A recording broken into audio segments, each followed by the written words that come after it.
Syracuse's sloppy late-game execution against Villanova last weekend resulted in a loss. Will they lose again at Pittsburgh this weekend? We're here to break it down for you. I'm Molly Nelson alongside analysts Robert Bacaj and Bailey Lipschultz, and this is Cuse Countdown.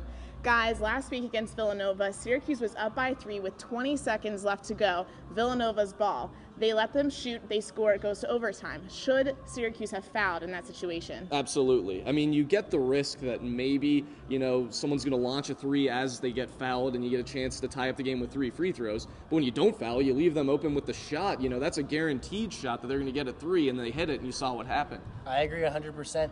The circumstances that come down to it for Villanova to be able to send the game into overtime are really unforeseeable and highly unlikely to happen. Now, like we said, Syracuse did not have a good last 3.5 minutes of that game. They did not perform very well at all. SU committed 2 turnovers, missed 2 field goals and a free throw. But where Syracuse faltered, Nova shined. In just the last 19 seconds of overtime, the Wildcats were 4 of 6 from the line.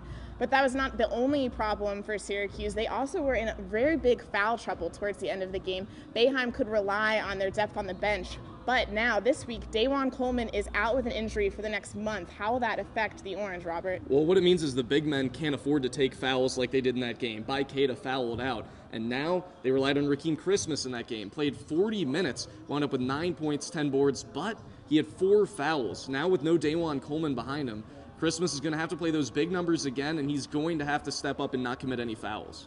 And that's on the Syracuse side of things. How about for Pittsburgh? What are they going to need to do to upset Syracuse this game? For Pittsburgh to come away with the game, they're going to have to take advantage of Dajuan Coleman out of the lineup to lead Zana and Steven Adams, their big center, lead the team in points and rebounds. They're going to have to step up and let Trey Woodall come up and make plays for the Panthers to end up with a victory. All right, now for the biggest thing for this game, what do you think the X factor is for Syracuse at Pitt? Well, I just hit on it a second ago. I'm going with Rakeem. He's got to get physical down low, but not too aggressive to the point where he commits fouls. He's going to be going up against those big guys like the 7-foot Steven Adams. He's got to get physical to get rebounds and keep things going for Syracuse, but he can't do it at the risk of taking too many fouls. My X factor for this game is Michael Carter-Williams. It's his first chance to really have a bounce-back game. Played poorly down the stretch against Villanova. He's going to have to distribute the ball like he has all season and step up and get boards with Coleman out of the lineup.